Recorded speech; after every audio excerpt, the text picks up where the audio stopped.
Now, before I can actually make any kind of podcast episode for you guys, I want to explain one thing. Have you guys heard about Anchor? It's the easiest way to make a podcast. Let me explain how. One, it's free. Two, there's just many tools that allow you to record and edit your podcast right from your phone or your computer.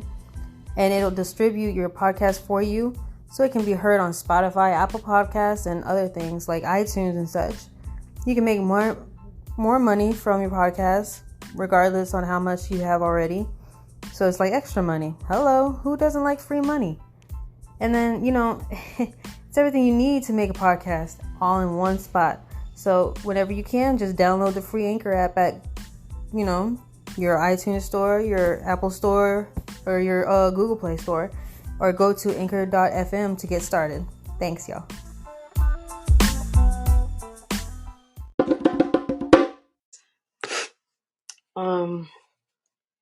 I know I said I was going to be doing this around 4 o'clock today. There's just been a lot going on today for that around that time.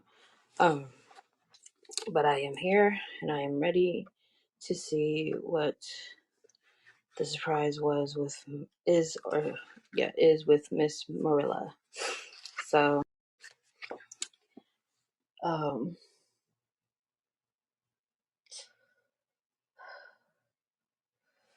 yeah.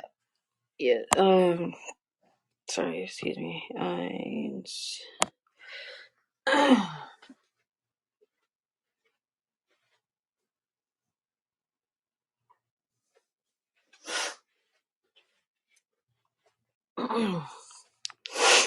Okay, there we go. We're good now.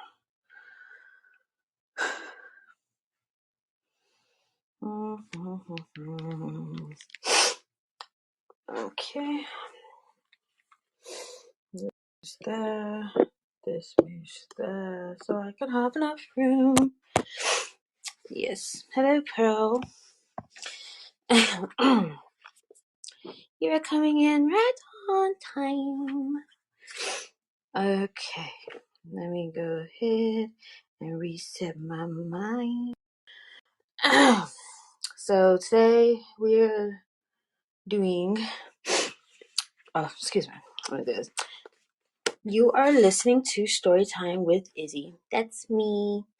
And I am reading out of Anne of Green Gables, chapter 3 tonight. And it's the title of the chapter is Marilla Cuthbert is Surprised.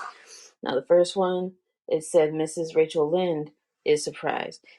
It said that the second chapter was Matthew Cuthbert is surprised. So now this is the last one for being surprised. It is now Marilla's turn to be surprised. So can't wait to see what it turns up to be.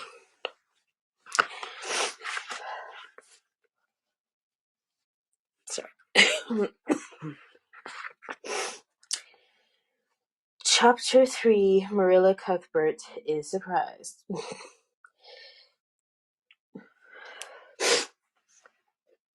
Marilla came briskly forward as Matthew opened the door, but when her eyes fell on the odd little figure in the stiff, ugly dress with the long braids of red hair and the eager, luminous eyes, she stopped short in amazement. Matthew Cuthbert. Who's that? She ejaculated. Where is the boy? There wasn't any boy, said Matthew wretchedly. There was only her. He said that like he didn't like her no more. He was starting to enjoy her company. I don't see why he's acting like this now. You know what I'm saying? Well, he nodded at the child, remembering that he had never even asked her name. No boy, but there must have been a boy, insisted Marilla. We sent word to Mrs. Spencer to bring a boy. Well, she didn't. She brought her.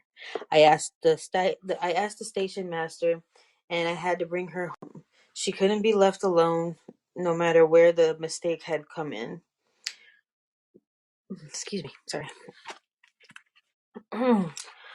Well, Well, this is a pretty piece of business, ejaculated Marilla. During the dial excuse me, sorry. During the dialogue, the child had remained silent, her eyes roving from one to the other, all the animation fading out of her face. Suddenly, she seemed to grasp the full meaning of what had been said. Dropping her precious carpet bag, she sprang forward a step and clasped her hands. "You don't want me," she cried. "You don't want me because I'm not a boy. I might have expected it. Nobody ever did want me. I might have known it was all too beautiful to last. I might have known nobody really did want me. What shall I do? I'm about to burst into tears." Burst into tears she did, sitting down on a chair by the table, flinging her arms out upon it, and burying her face in them, she proceeded to cry stormily. Marilla, excuse me, Marilla and Matthew looked at each other. I'm sorry, it's a little hard to see right now.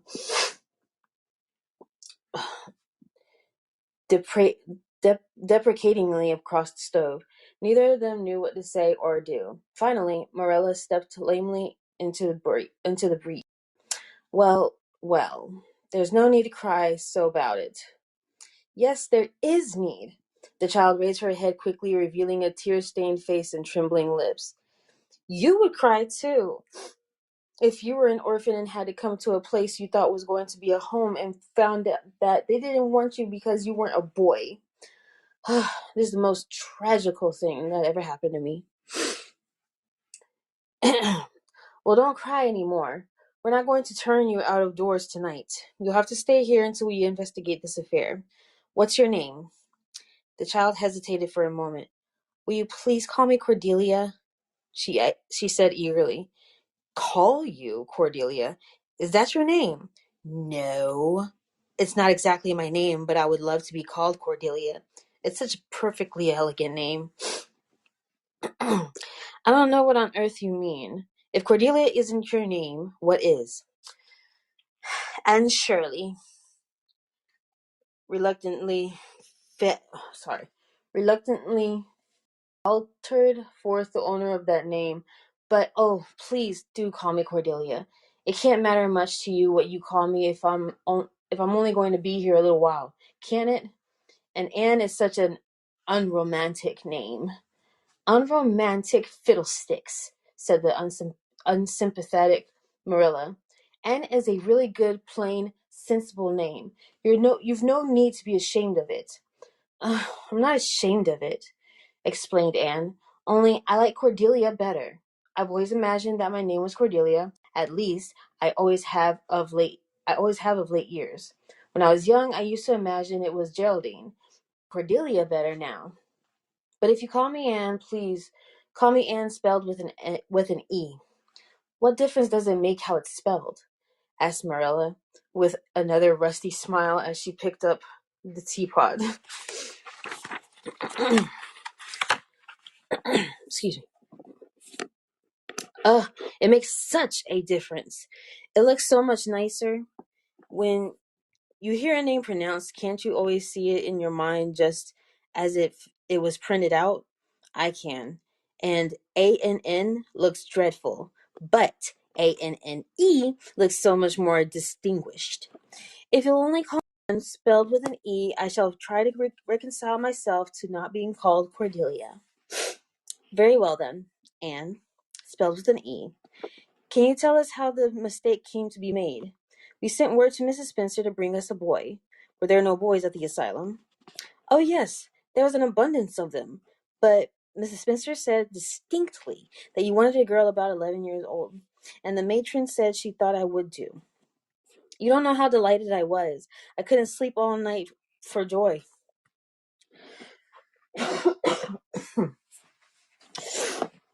Excuse me.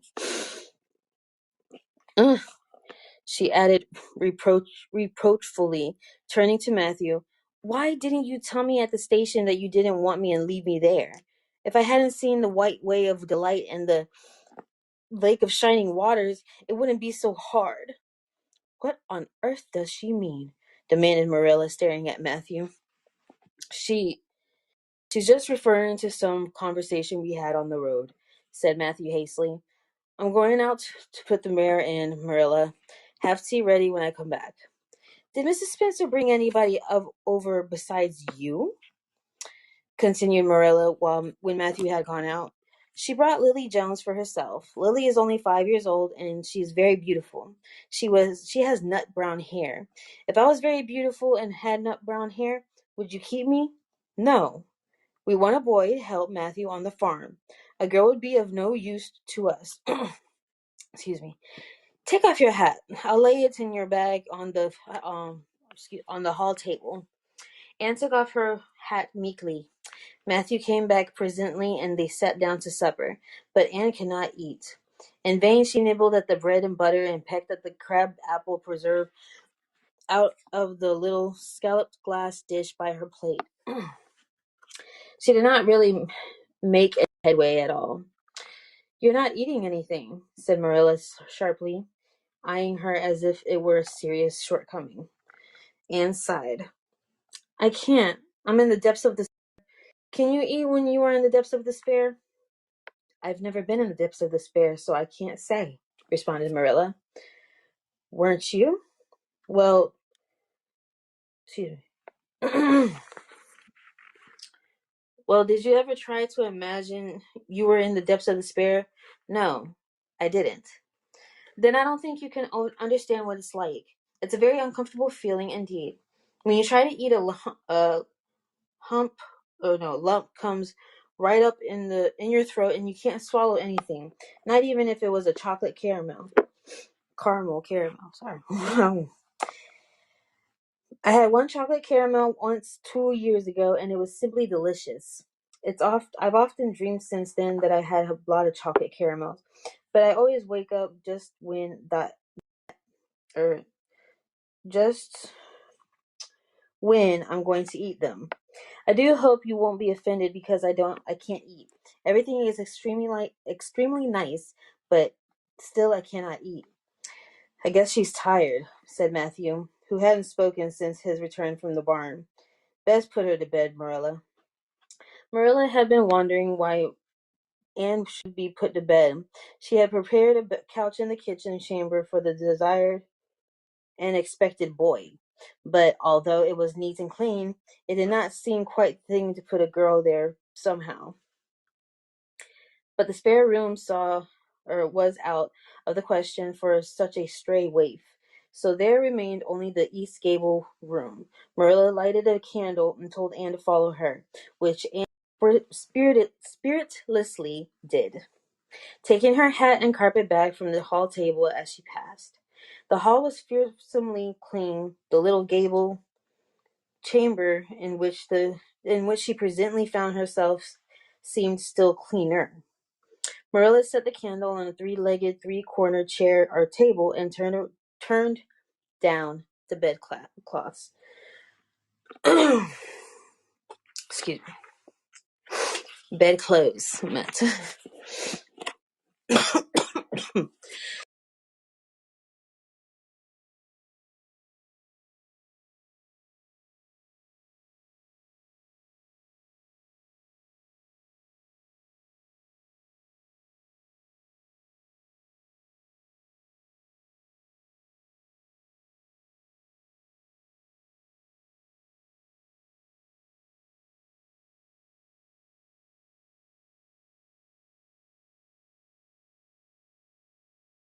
Okay.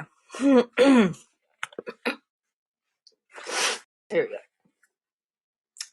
I suppose you have a nightgown, she questioned. Anne nodded. Yes, I have two. The matron of the asylum made them for me. They're fearfully skimpy. There is never enough to go around in an asylum, so things are always skimpy. At least in a poor asylum like ours. I hate skimpy night dresses, but one can dream just as well in them as in lovely trailing ones with frills around the neck. That's one consolation. Well, undress as quick as you can and go to bed. I'll come back in a few minutes for the candle. I daren't trust you to put it out by yourself.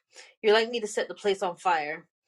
When Marilla had gone, Anne looked around her wistfully. The whitewashed walls were so painfully bare and staring that she thought they must ache over their own business. The floor was bare, too, except for a round braided mat in the middle, and excuse me, in the middle, such as Anne had never seen before. In one corner was the bed, a high, old-fashioned one with four dark, low-turned posts. In the other corner was the aforesaid three-corner table, adorned with a fat red velvet pincushion hard enough to turn the point of the most adventurous pin. Above it hung a little 6x8 mirror. Midway between table and bed, it was the washstand. The whole apartment was of a rigidity, rigidity. Sorry, rigidity, not to be described in words, but which sent a shiver to the very marrow of Anne's bones. With a sob, she hastily discarded her garments, put on the skimpy nightgown, and sprang into bed, where she burrowed face downward into the pillow and pulled the clothes over her head. When Marilla came up for the light, various skimpy articles of raiment scattered most untidily on the floor in a certain tempestuous appearance of the bed were the only indications of any presence save her own. She deliberately picked up Anne's clothes, placed them neatly on a prim yellow chair, and then, taking up the candle, went over to the bed. "Good night," she said, a little awkwardly, but not unkindly. Anne's white face and big eyes appeared over the bedclothes with a startling suddenness. "How can you call it a good night when you know it must be the very worst night I've ever had?" she said reproachfully. Then she dived down into invisibility again.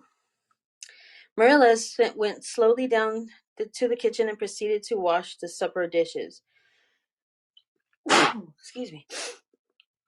Matthew was smoking, a sure sign of perturbation perturbation of mind. There you go. He seldom smoked, for Marilla set her face against it as a filthy habit. But at certain times and seasons he felt driven to it, and then Marilla winked at the practice, realizing that a mere man must have some vent for his emotions. "Well, this is a pretty kettle of fish," she said wrathfully. "This is what comes of sending word instead of going ourselves. Mr. Spencer's folks have twisted that message somehow. One of us will have to drive over and see Mrs. Spencer tomorrow. That's certain. That girl will have to be sent back to the asylum." "Yes, I suppose so," said Matthew reluctantly. "You suppose so? Don't you know it?" "Well, now, she's a real nice little thing, Marilla. It's kind of a pity to send her back when she's so set on staying here." "Matthew Cuthbert, you don't mean to say you think we ought to keep her?" Marilla's astonishment could not have been greater if Matthew had expressed a predilection for standing on his head. "Well, now, no, I suppose not. Not exactly," stammered Matthew, uncomfortably driven into a corner for his precise meaning. "I suppose we could hardly be expected to keep her." "I should say not. What good would she be to us?" "We might be some good to her," said Matthew suddenly and unexpectedly. "Matthew Cuthbert, I believe that child has bewitched you. I can see as plain as plain that you want to keep her." Interesting. "Well, now, she's a real interesting little thing," persisted Matthew. You should have heard her talk coming from the station. Ugh, she can talk fast enough. I saw that at once. It's nothing on her favor either. I don't like children who have so much to say. I don't want an orphan girl, and if I did, she isn't the style I'd pick out. There's something I don't understand about her. No, she's got to be dispatched straight away back to where she came from. I could hire a French boy to help me, said Matthew, and she'd be company for you. I'm not suffering for company, said Marilla shortly, and I'm not going to keep her. Well, now, it's just as you say, of course, Marilla, said Matthew, rising and putting his pipe away. I'm going to bed. To bed went Matthew, and to bed, when she had put her dishes away, went Marilla, frowning most resolutely. And upstairs in the east gable, a lonely, heart-hungry, friendless child cried herself to sleep. That was chapter 3 of Anne of Green Gables. Now, tomorrow will be chapter 4, which is Morning at Green Gables. So exciting. I'm excited. So, yes, so far we have gotten to understand who Rachel Lynde is, Marilla Cuthbert is, Matthew Cuthbert is, how they are with the child. So this is becoming interesting, you guys. I'm very excited. Oh, excuse me. So, thank you to Olu, Truly Julie, Gibby Gib, Gibby Gib. It's Gibby. Sorry, I was thinking about Carly for a second. My bad. Mr. Amazing, Matthew Burris, Andrea Raquel, Nasty One. Ooh, you nasty. Simply Denise, Gabby, Isaac Amans, and Pearl. Thank you guys for coming in, and thank you, Miss Ray Davis. Miss Ray Davis, again, I want to thank you for the poem because I have read that for about 3 days straight, or 2 days straight since I got it. So I'm just letting you know now, since I have you in here. So, but I am going to be reading the next chapter tomorrow. Hopefully I can be on time next time because yes, today I was supposed to do this at 4 and it did not work. So I did this a little like 3 hours later. I need to work on my timing. Excuse me. But I will talk to you guys later, and much love, respect, blessing, peace, and joy to all of you. Hugs, kisses from me to you. I will probably be back on here, or probably not. Not sure yet. Still contemplating. But for real, hugs, kisses, loves. Mwah. Talk to you guys later. Bye. Yay!